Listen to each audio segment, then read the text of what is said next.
여러분 안녕하십니까? 2019년 10월 7일 월요일 신문사설 비평을 시작하겠습니다. 먼저 주 52시간 관련된 사설입니다. 동아일보는 대통령 주 52시간 보완, 기업 활로 열 실질 대책 나와야 한다. 한국경제신문은 주 52시간제 원칙만 유지하고 적용은 각 기업 노사에 맡기자. 매일경제신문은 문 대통령도 인정한 52시간제 보완, 신용만 말고 철저히 고쳐라 라고 주장하고 있습니다. 노동시간 단축이든 연장이든 법정 노동시간 40시간 기준으로 말해야 합니다. 주 52시간은 노동시간 연장을 말하는 것입니다. 주 52시간 이상을 하면 그것은 더 연장이거나 추가 연장일 뿐입니다. 근로기준법에는 주 52시간제라거나 주 52시간 노동시간 단축이라는 말 자체가 없습니다. 대통령이 나서서 이런 말도 안 되는 잘못된 논리를 유포해서는 안 된다고 생각합니다. 한반도 비핵화 관련해서 조선일보는 김정은 핵폭이 뜻없다는 명백한 사실 직실해야 한다. 중앙일보는 하루 만에 무산된 북미 협상, 비핵화 원칙부터 되살릴 때다. 매일경제신문은 미북 회담 또 빈손, 북 비핵화 의지부터 재확인해야 한다. 문화일보는 북은 핵 ICBM 재개 협박, 문 정부는 여전히 평화쇼 타령만 하고 있다. 이렇게 비판하고 있습니다. 한반도 비핵화를 북미 양국의 의지라는 추상적 표현이나 북한의 비핵화를 전제로 해야 한다는 비현실적 대안으로는 문제 해결에 접근할 수 없습니다. 비핵화 원칙을 제어해내는 것은 의미가 없죠. 북미 양국이 빅딜 형태로 주고받을 수 있는가 없는가 하는 점입니다. 특히 미국이 대북 제재 완화 또는 해제, 평화협정 체결 등 북한의 요구를 수용할 수 있을 것인가, 궁극적으로는 북한 체제를 인정할 의지가 있는가 하는 점이 관건이죠.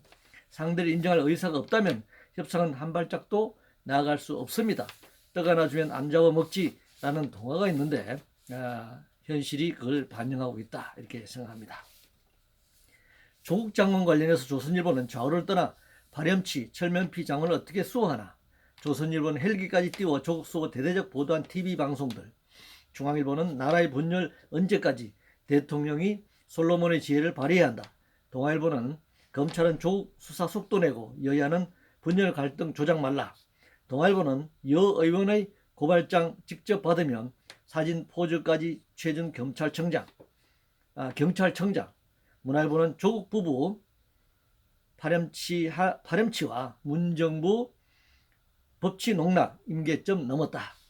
문화일보는 급기야 어린이에게 검찰 조롱 동료 합창시킨 반인륜이라면서 비판하고 있습니다.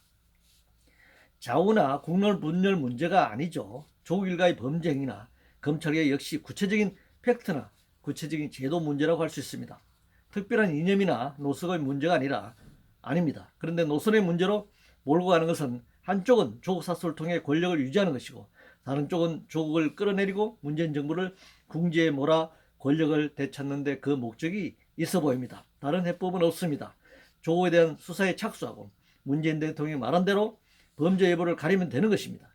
그러지 않고서는 장관직 수행도 어렵고 정치는 점점 더 수렁에 빠져들 수밖에 없다고 생각합니다. 스펙 관련 한국경제신문은 노블레스 오블리주가 갈 길은 먼 한국, 지식인부터 각성해야 한다 라는 제목의 사설에서 대학에서 아버지 강의 7과목 듣고 올 A+ 등 요지경이다. 미성년 자녀 논문 저자 등재, 스펙 조작 조국들이 넘쳐나고 있다. 만만한 기업인만 단지하고 내로남불 위선 다 쓸어내야 한다 이렇게 주장하고 있습니다. 교육이 붕괴하고 학교가 죽은 참담한 결과입니다. 도대체 교육이 무엇인지부터 토론을 시작해야 할 때입니다. 교육이 무슨 올림픽 경기 금메달 따는 시합으로 간주되고 있는 것 같습니다. 교육이 출세의 도구가 되고 있습니다. 교육이 소수의 승자와 다수를 패자로 만드는 것으로 인식하게 만들고 있습니다.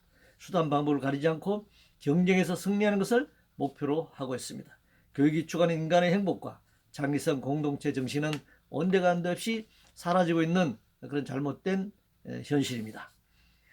재정감시기구 관련해서 한국경제신문은 독립적인 상설 재정기구 설치 검토할 만하다라는 제목의 사설에서 재정 건전성 문제를 강조하고 있습니다. 먼저 국가 예산의 경우 국회가 제대로 된 예결산 심의를 해야 합니다. 국회 예결산 심의 기능은 거의 지금 제로에 가까워 보입니다. 그것도 모자라 쪽지 예산에서 보듯이 예산 나눠먹기에 혈안이 되어 있습니다. 지역 토 세력과 결탁에 예산이 낭비되고 있습니다. 지역구 개헌 선출 제도를 전면 폐지하고 전면 비례대표제를 도입해야 할 이유가 상당합니다. 자원이 낭비되고 있습니다. 재정감시기구 설치는 그런 제도적인 문제를 우선한 다음에 고민할 문제라고 생각합니다. 부차적인 문제라고 생각합니다. 세계경제 관련해서 매일경제신문은 대규모 경제 붕괴가 올 수 있다는 IMF 신임 총재의 경고라는 제목의 사설에서 혁신기술과 신산업 위해 경제 체제를 바꿔야 한다. 과감한 규제가 필요하다 이렇게 주장하고 있습니다. 자본주의 체제 위기, 세계 경제 위기의 반복적인 현상입니다. 자본주의 역사에서 증명됐습니다. 그럴 때마다 경제 위기를 노동자들에게 전가시키고 지역주의 전쟁에 동원하거나 추가 착취를 감행해 왔습니다. 말이 규제 개혁이지 저임금 장시간 노동 체제를 강화해서 초과 이윤을 극대화하겠다라는 자본의 의도를 대변하고 있는 것이다. 이렇게 말씀드릴 수 있습니다. 이상으로 2019년 10월 7일 월요일 신문사설 비평을 모두 마치겠습니다.